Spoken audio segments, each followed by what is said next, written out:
บายดีพี่น้องมื้อนี้มาพบพ่อกับช่องมานอนชาแนลอีกแล้วมื้อนี้สตูจะพาพ่อแม่พี่น้องไปเบิ่งการหาเงินของคนเวียดเนาะพี่น้องเนาะการหาเงินของคนเวียดอีกอาชีพหนึ่งเนาะพี่น้องคือเขาขี่รถจักรตะเวนหาซื้อขวดหาซื้อกระป๋องเบียร์พวกกระป๋องเบียร์พวกพวกโยมนะพี่น้องเนาะเขาจะเอามาเอาตาสั่งมาติดมานำซื้อเอาอยู่บ้านเลยเนาะพี่น้องเนาะแต่ว่าการที่เฮ็ดแบบนี้นี่แบบว่าคนเวียดหรือคนจีนมาเป็นมาซื้อมาเลาะซื้อแบบนี้น่ะสตุกก็บ่ฮู้ว่าเขาเฮ็ดถูกตามว่าขออนุญาตหรือว่าแนวใดเนาะพี่น้องเนาะสตุกก็บ่ฮู้ว่าเป็นแนวใดเนาะพี่น้องเนาะก็บ่ฮู้ว่า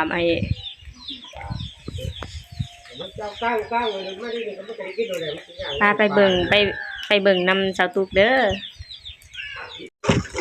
พี่น้องจากที่เป็นเด็กเทพ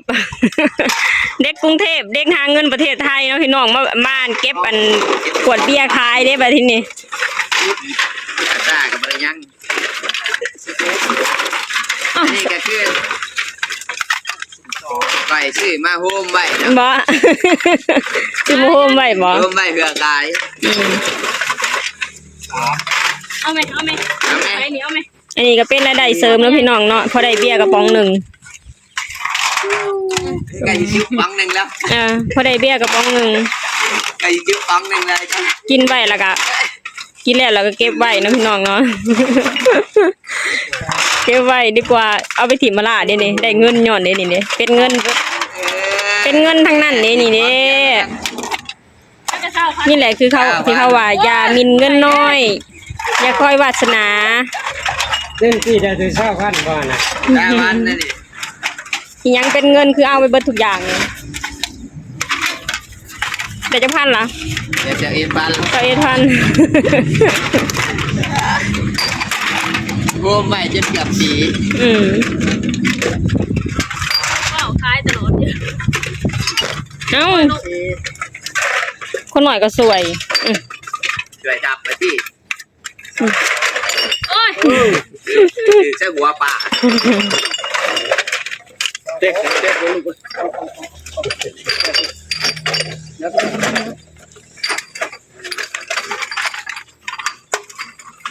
เวียดมาซื้อแก้วกระซื้อป่ะเวียดมาซื้อทั้งเพื่อนเลยนะพี่น้อง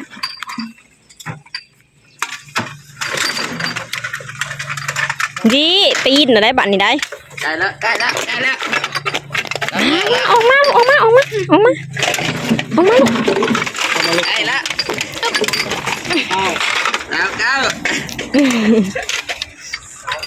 ได้2 ขวด 3 ขวดเด้อป่ะ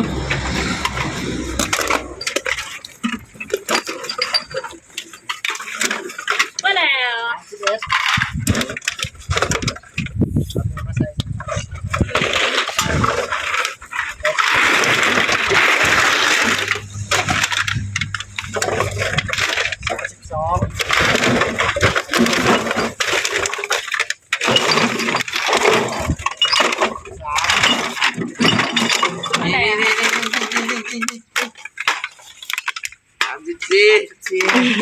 อีก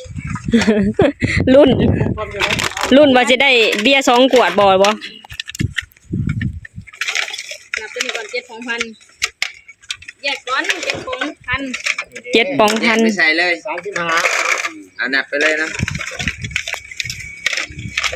มาอย่าเข้าลื่น36บ่ทันฟังได้ไปซื้อมากินเปรี้ยว37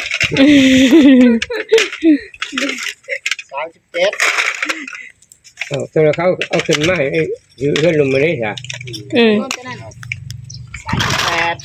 ใส่ไปให้เราแล้วนะ7,000 บาท1เนาะพันนี่เนาะ39บาทไปโอ้ย39ตอนนี้มีซื้อบ่หมดเลยบ่39ที่ว่าใส่2กระสอบอันนั้นมันเป็นเล็ก39ถ่ายมี่ก่อนแล้วเจ้าหน้าที่มาส่งให้อีกเจ้าหน้าที่ร้านขึ้นมา 3,000อ๋อเตโล3,000 กล่องกาแฟรถ3,000 เห็นคนเด้อว่าสิมาซื้อใหม่บัดนี้เดี๋ยวมื้อว่าสิมาซื้อใหม่คือนุ่มบ่ แม่นน้องเอื้อย มันแล้วได้มีได้ หาซั่น ได้60,000เด้อพี่น้อง เดี๋ยว60,000 กีบ 60,000กีบ 60,000กีบเนาะพี่น้องเนาะนี่2,000 2,000 10,000 20,000 30 40 50 60,000กีบเนาะพี่น้องหรือว่า60,000กีบนั่นเอง ทุกอย่างเป็นเงินจ้า ทุกอย่างเป็นเงินนะจ๊ะเอมี่เอ็มมานี่ไปจื้อ ไปจื้อ มันจะว่ากินก็ไม่ได้กินใช่อย่างเดียวเนาะ เอาเวียเวียดว่าอ้าว เดี๋ยวมันบ่มีเปลี่ยน เอมี่ไปซื้ออยู่เพิ่นยังนอนจะให้ผู้ชายกิน พี่น้องเงินขายกล่องโยมเนาะกล่องโยมกล่องเบียร์อยู่นี่เขาเอิ้นกล่องเบียร์นะพี่น้อง บ่แม่นกล้อง อ๋อเหรอ เขาเอิ้นอันนี้ป้อง ป๋องเนาะป๋องเบียร์พี่น้องมันเป็นโยมเด้อหนูแม่นเล็กคะแนนเล็กนี่ขายอีกราคาหนึ่งเนาะ 3,000กีบต่อลูก เป็นเล็กนี่ 3,000 กีบต่อโลแต่ว่าไอ้ป๋องโยมนี่อัน5ป๋องต่อพันเนาะ หาป้องต่อบาท หาปังต่อหาป๋องต่อ1,000หรือบาท50เนาะพี่น้องเนาะนี่อย่าหมิ่นเงินน้อยอย่าคอยวาสนาเนาะพี่น้องเนาะได้ไอ้เก็บเหล็กผสมหน่อยนะพี่น้องเนาะได้สำนีก็โอเคเลยเด้นี่พอได้ซื้อขนมกับเบียร์ นี่วิธีหาเงินอีกอย่างหนึ่งของประเทศลาวพอได้ซื้อกระต้มขนมแล้วพี่น้องอ่ะหาเอมมี่ไปซื้อไปเลยซื้อยังเนี่ย เบียร์4ป้องอยากจะซื้ออันในตะเวนมาอันหนึงเลยขนมเอาเวียเวียดเด้อ เงิน604 ปอง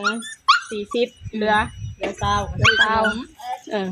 ขนมยังก็ได้แล้วก็ซื้อเอาในตะเวนมาถุงนึงถุงละ10,000 เบียร์ขวดละ10,000 ป้องละ10,000ป้องน้อยเบียร์เวียดนะ เอา จัก สี่ เบียร์เวียด เอาจากปองก็ โอ้เสียงตด 4 ปอง โอ้ เอาเบียร์ โอ้ 4 ปอง ไอ้ตัวนี้ เอาเบียร์เวียด4ป้องเนาะในตะเวนแล้วขนม มันมาแก่ส่ง